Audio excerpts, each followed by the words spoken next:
Hello, Amma's വ്ളോഗിലേക്ക് എല്ലാവർക്കും സ്വാഗതം. എല്ലാവർക്കും സുഖമാണെന്ന് വിശ്വസിക്കുന്നു. ഇന്ന് ഞാനിവിടെ വന്നിരിക്കുന്നത് ഒരു നെയ്ച്ചോറിൻ്റെ റെസിപ്പിയുമായിട്ടാണ്. അതിനായി ഒരു ഉരുളി അടുപ്പത്ത് വെച്ചിട്ടുണ്ട്. അതിലേക്ക് ആവശ്യത്തിന് 2 സ്പൂൺ നെയ്യും കുറച്ച് സൺഫ്ലവർ ഓയിലും ചേർത്ത് കൊടുത്തു. പിന്നീട് അതിലേക്ക് 4 കഷ്ണം പട്ട, 3 ഗ്രാമ്പു, 3 ഏലക്ക എന്നിവ ഇട്ട് കൊടുക്കാം. ഒന്ന് ഇളക്കി കൊടുക്കാം. അമ്മാസ് വ്ളോഗ് എല്ലാവരും സപ്പോർട്ടും ലൈക്കും തരണേ. നല്ല ടേസ്റ്റാണ്. ചിക്കൻ കറി, പിന്നെ ചിക്കൻ കുറുമ എന്നിവയുടെ കൂടെ കഴിക്കാൻ പറ്റിയ ഒരു നെയ്ച്ചോറാണ് ഞാൻ ഉണ്ടാക്കുന്നത്.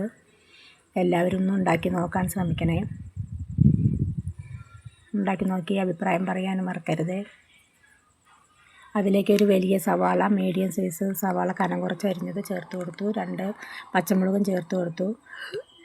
ഇഞ്ചി വെളുത്തുള്ളി പേസ്റ്റ് ഇട്ട് കൊടുക്കാം. ഒന്ന് ഇളക്കി കൊടുത്താൽ അതിലേക്ക് ആവശ്യത്തിനുള്ള ഉപ്പ് ചേർത്ത് കൊടുക്കാം.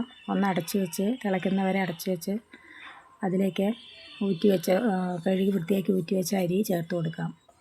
1 കപ്പ് അരിയാണ് ഞാൻ എടുത്തിരിക്കുന്നത്. അതിലേക്ക് 1.5 കപ്പ് വെള്ളമാണ് ചേർത്ത് കൊടുത്തിരിക്കുന്നത്. ആവശ്യത്തിന് ഉപ്പുണ്ടോ നോക്കി വേണമെങ്കിൽ പിന്നീട് ഇട്ട് കൊടുക്കാം. നല്ല ടേസ്റ്റുള്ള നെയ്ച്ചോറാണ്. ഞാൻ എടുത്തിരിക്കുന്നത് കൈമ റൈസാണ്.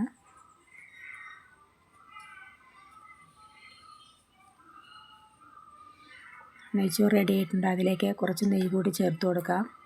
കുറച്ച് ക്യാരറ്റ് ഗ്രേറ്റ് ചെയ്തത് ചേർത്ത് കൊടുക്കുന്നുണ്ട്. മല്ലിയില അരിഞ്ഞത് ചേർത്ത് കൊടുക്കുന്നുണ്ട്.